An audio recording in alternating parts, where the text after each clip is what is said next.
येळकोट येळकोट जय मल्हार. नमस्कार, आपण पाहताय बेस्ट मराठी यूट्यूब चॅनल. आज आपण श्री मल्हारी महात्म्य अध्याय 4, 5 व 6 चे श्रवण करणार आहोत. चला सुरू करूया. एक सिद्धयोगी अनेक पवित्र तीर्थांचे सेवन करून भगवान शंकराचे क्रीडास्थान असलेल्या आनंदवनात म्हणजे काशीत आला.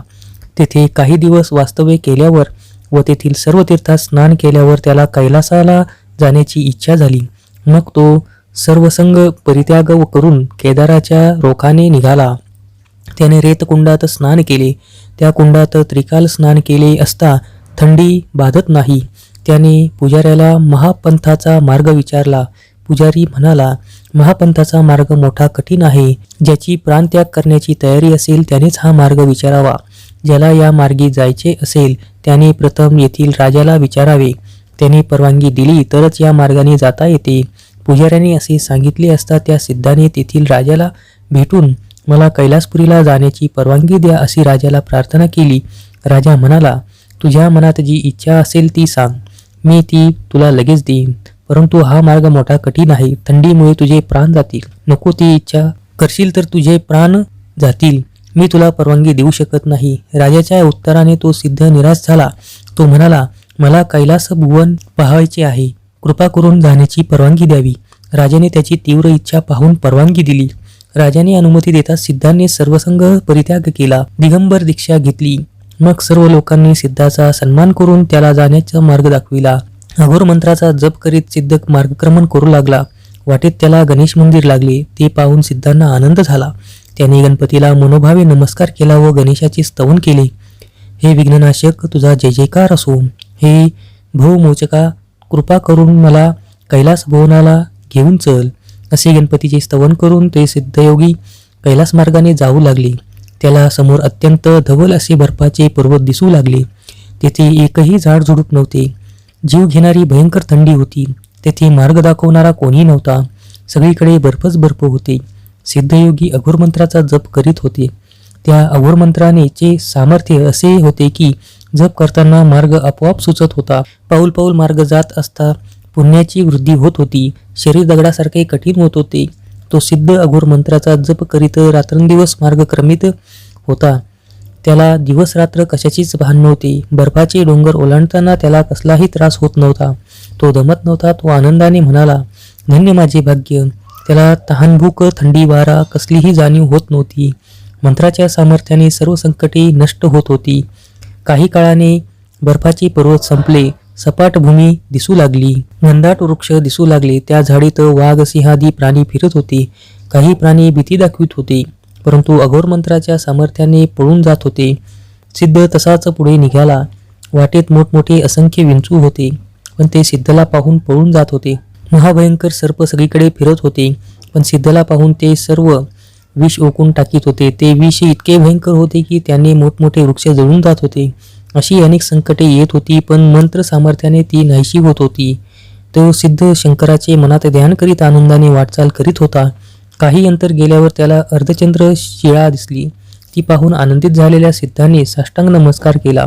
तेथे तो विश्रांतीसाठी थांबला. मग अर्धचंद्र शिळेला डावी बाजूला तो मंत्र जप करीत पुढे जाऊ लागला. दिवसेंदिवस त्याचे आयुष्य वाढत होते. शरीर अधिकाधिक कणखर होते. तहान भुकेचा कसलाही त्रास होत नव्हता. मनात आनंद मावत नव्हता. अशा प्रकारे मार्ग क्रमित असता त्याला एक नगर दिसले. त्या नगरातील सगळी घरे सोन्याची होती. त्या नगरातील लोकांचे आयुष्य 300 वर्षापेक्षा अधिक होते. तेथील स्त्रिया अत्यंत सुंदर अलंकाराने नटलेल्या होत्या.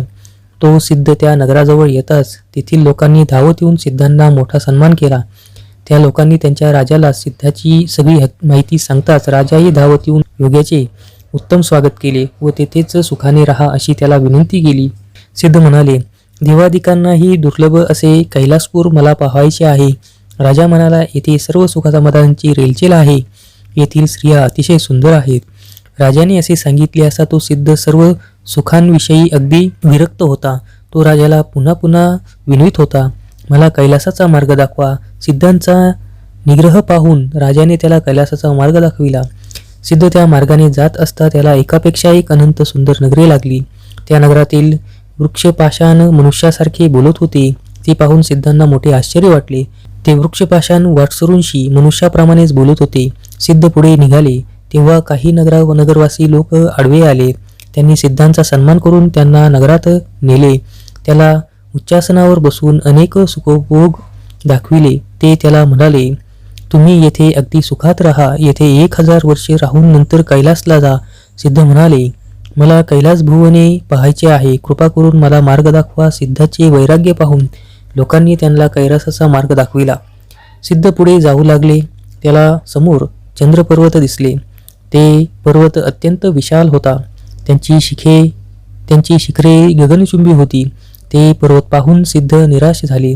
त्याला पुढचा मार्ग सुचेना. या पर्वतावर कसे चढायचे त्याला समजेना. सिद्ध चिंताग्रस्त होऊन बसले. आता काय करावे त्यांना समजेना.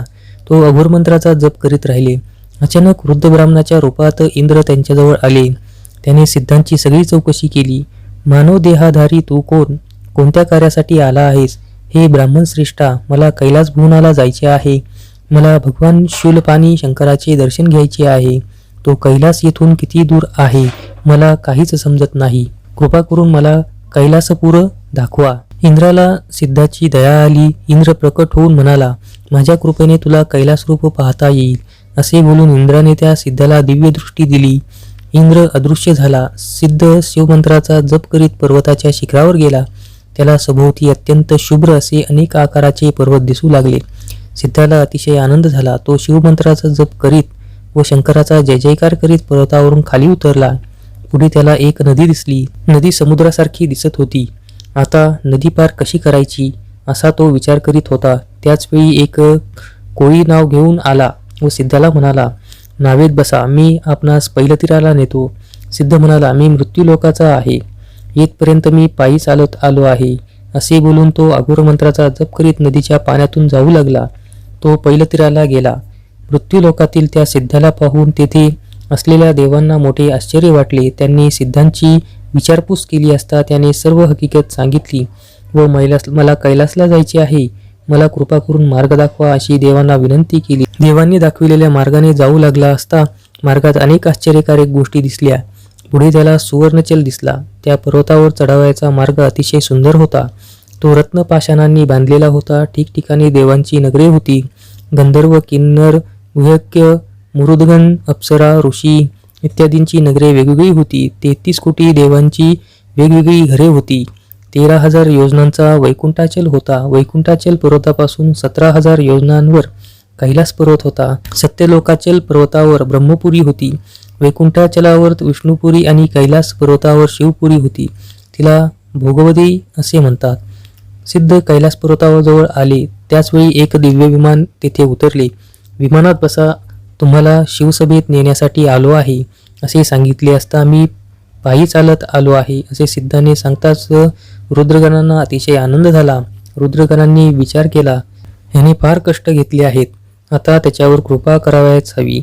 असा विचार करून रुद्रगणाने सिद्धाला दिव्य दृष्टी दिली. त्यामुळे सिद्धाला चढून जाण्याचा मार्ग अतिशय देदीप्यमान दिसू लागला. त्या मार्गाने सिद्ध चालू लागले. त्याला एकदम महाद्वार दिसले. तेथे शिवगण पहारा करीत होते. त्या गणांनी सिद्धांना नमस्कार करून हर हर महादेव अशी गर्जना केली. सिद्धाने शिवगणांचे स्तवन करताच संतुष्ट झालेल्या शिवगणांनी आपली काय इच्छा असेल असे विचारले असता मला शिवचरण दाखवा अशी सिद्धांनी विनंती केली. मग शिवगण व सिद्ध शिवमंदिराजवळ आले. सिद्धाने दारावर असलेल्या गणेशाला वंदन करून शिवसभेत प्रवेश केला. जयनंदीने सिद्धाचा हात धरून त्याला भगवान पशुपती शंकराकडे नेले. आता अध्याय 5 श्रवण करू. मणिमल्लासुरांचा वध करण्यास केवळ भगवान शंकरच समर्थ आहेत असे श्री विष्णूंनी सांगितले असता 7 धर्मपुत्र कैलास पर्वताकडे निघाले. त्याचबरोबर श्री विष्णूही होते. ते पक्षाप्रमाणे आकाशमार्गे निघाले. त्यांनी तो पर्वत लांबूनच पाहिला. त्या पर्वताच्या तेजाने त्यांचे डोळे दिपले. त्यांनी मग शिवपंचाक्षरीचा जप सुरू केला.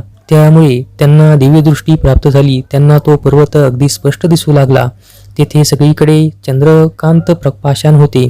त्या पर्वताची शोभा काय वर्णावी. त्या पर्वतावर चंद्रकिरणांचा रस ओतला आहे की चांदीचा रस ओतला आहे, अथवा मोत्यांचे चूर्ण सगळीकडे टाकले आहेत की अमृताच्या पाण्याने पर्वताला स्नान घातले आहे अशी शंका येत होती. त्या पर्वताची शिखरे पांढरीशुभ्र दिसत होती. ते पाहून सप्तर्षी अतिशय आनंदित झाले. त्या पर्वतावर रानहत्तींचे कळप फिरत होती. त्या पर्वतावर अनेक प्रतिबिंब पाहून हा आपला कोणीतरी प्रतिस्पर्धी आहे असे समजून ते रानहत्ती अत्यंत रागाने आपल्या सोंडेत दगड घेऊन त्या प्रतिबिंबाला फेकत होते. चंद्रप्रकाशाप्रमाणे धवल रंगाचे घोडे वायुवेगाने धावत होते.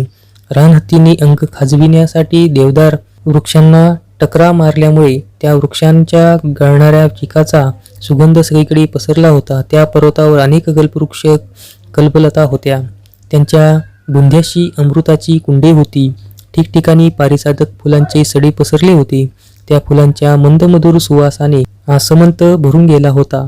मार्गावर सगळीकडे कस्तुरी मृग फिरत होते. आम्रवृक्षांना मोहरे आले होते. त्यावर भ्रमर बसले होते. सोमकांत मण्यांच्या शिखरावर चंद्राचे प्रतिबिंब पडलेले होते. ते पाहून हा आपला हरिण आहे असे समजून हरिणी त्याच्याकडे धावत होत्या. तेथील वनशोभा आश्चर्यचकित करणारी होती. तेथे आम्रवृक्ष, देवदार, अशोका, कदंब, नारळ, सुपारी इत्यादी असंख्य वृक्ष होते. अनेक वृक्ष फळाफुलांनी बहरलेले होते. तेथे पोपट, मैना, राजहंस, बगळे, कारंडव, चक्रवाक इत्यादी अनेक पक्षी विहार करीत होते. तेथे किन्नर स्त्रिया शिवगायन करीत होत्या. सिद्धजनांच्या मुली देवदार वृक्षाखाली बसून रत्नांच्या कड्यांनी खेळत होत्या. हरिचंदन वृक्षाच्या सावलीत गायी आनंदाने रवंद करीत बसल्या होत्या. पर्वतावर चढण्याचा मार्ग चंद्रकांत पाषाणांनी बांधलेला होता.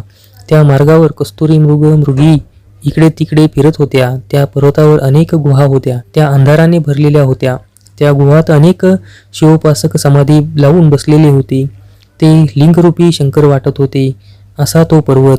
त्या पर्वताचे सौभाग्य ऐश्वर्य पाहून सप्तर्षी आनंदसागरात बुडाले. ते पंचाक्षरी शिवमंत्राचा जप करीत पर्वत चढत होते. अचानक त्यांना शिवनगर दिसले. त्याला भोगाख्य नगर असे म्हणतात. तेथे उंचावर हजार सूर्यासारखे तेजस्वी शिवमंदिर दिसले. ते पाहून सप्तर्षींनी साष्टांग नमस्कार घातला. जय जयाजी पशुपती, आम्हाला दर्शन द्या असे प्रार्थना करीत ते चालत होते. चालत चालत शिवनामाचा जप करीत सप्तर्षी शिवमंदिरच्या महाद्वारी आले. तेथे शिवगण पहारा करीत होते. आम्हाला शिवदर्शन घडवा असे ते शिवगणांना प्रार्थना करू लागले. तेव्हा शिवगणांचा प्रमुख एक गणाला म्हणाला, हे ब्राह्मण तपस्वी सदाचारी शिवभक्त आहेत, त्यांना शिवसभेत न्यावे. त्या गणाने आज्ञाप्रमाण मानून सप्तर्षींना शिवपुरात नेले. ते महाद्वारी आले. तेथे श्रीगणेश होता. त्याला सप्तर्षींनी साष्टांग नमस्कार केला. आता लवकरच सप्तर्षींना शिवसभा पाहावयास मिळेल. आता अध्याय 6 श्रवण करू. कैलास पर्वताच्या दर्शनाने सप्तर्षींना अतिशय आनंद झाला. मग ते विष्णूसह शिवसभेजवळ आले.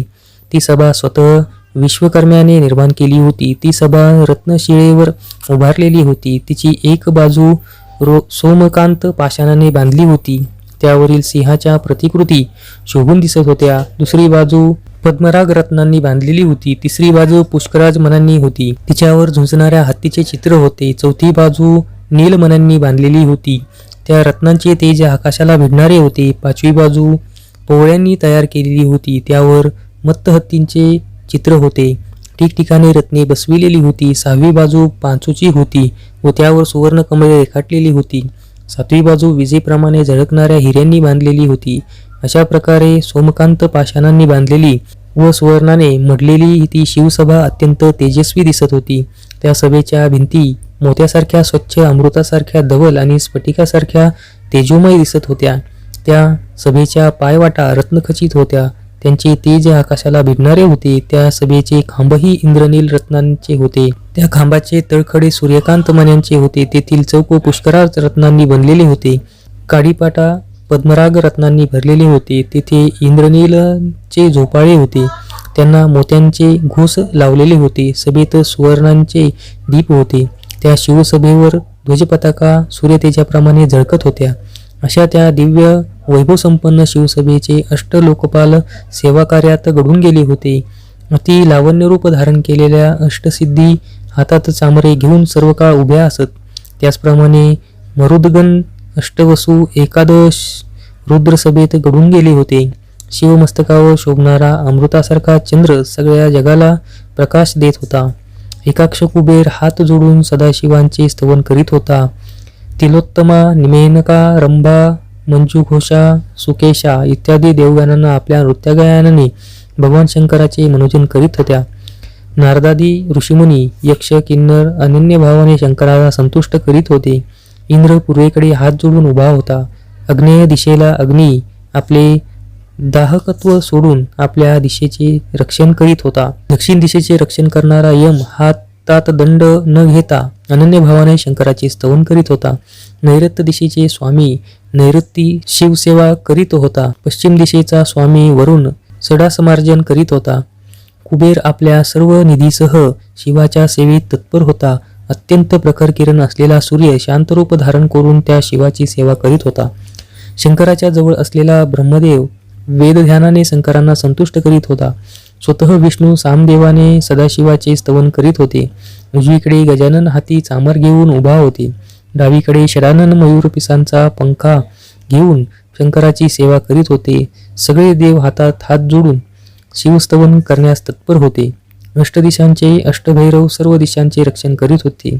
नवदुर्गा षडविनायक सिद्धी उपसिद्धी सप्तसमुद्र सर्व नद्या शिवसभेत शिवसेवा करीत होत्या. 4 वेद 6 शास्त्रे 18 पुराणे उपपुराणे 14 विद्या 64 कला असे सर्वजण शिवसभेत शिवसेवेसाठी उपस्थित होते. त्याचप्रमाणे नवग्रह नवनागही त्या सभेत हात जोडून होते. अशा प्रकारे सगळेजण त्या शिवसभेत शिवाची परोपरीने सेवा करीत होते. सप्तर्षींनी ती शिवसभा पाहिली आणि त्यांची तहानभूक हरपली. त्यांच्या हृदयातील आनंद ओसंडून वाहत होता. ते म्हणाले, आज ही शिवसभा पाहून आमचे भाग्य उदयास आले. आमचे नष्टचर्य संपले. आमची कार्यसिद्धी नक्की होणार. तर अशा प्रकारे आपण आज अध्याय 4, 5 व 6 श्रवण केलेले आहे. उद्या देखील आपण असेच अध्याय श्रवण करणार आहोत. त्यासाठी या चॅनलला सबस्क्राईब करा.